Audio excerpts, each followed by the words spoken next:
ইমানদার হলো হাতির মতো, ইমানদার হলো হাতির মতো। হাতি, বাংলা একটা কথা আছে না, হাতি বাঁচলেও লাখ মরলেও লাখ, এটা কথা বলে না?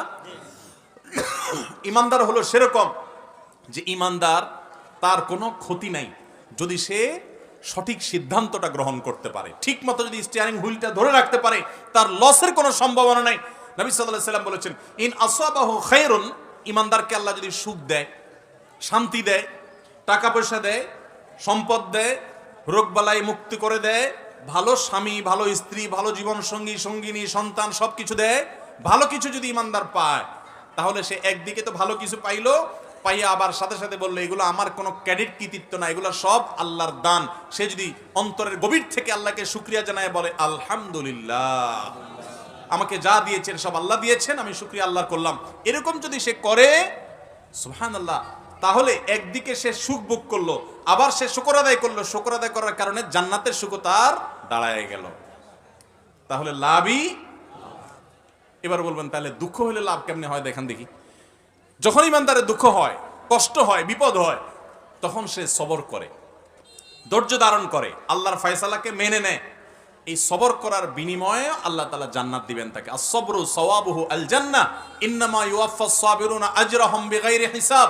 আপনারা কি জানেন কিয়ামতের ময়দানে কোন ইমানদারকে, কোন মানুষকে আল্লাহ তাআলা কোনো হিসাব করে বিনিময় দিবেন না, বিনা হিসাবে দিবেন, যে হিসাব নিকাশ নাই, বিনা হিসাবে ঢেলে দিবেন আল্লাহ তাআলা কাকে জানেন?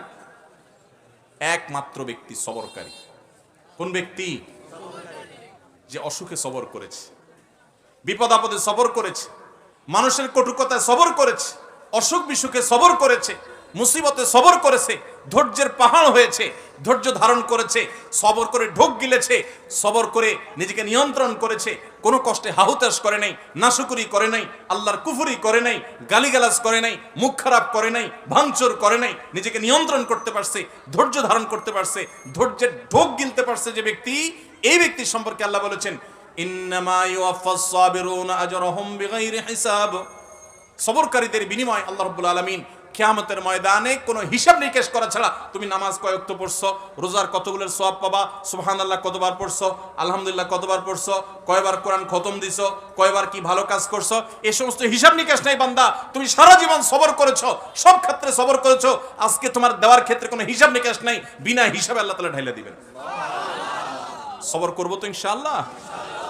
বাংলা একটা প্রবাদ আছে, সবুরে মেওয়া ফলে, সবুরে মেওয়া ফলে। মেওয়া মানে বুঝেন? মেওয়া মানে ফল। সবর যখন মানুষ করে একটা সময় আল্লাহ তাআলা ফল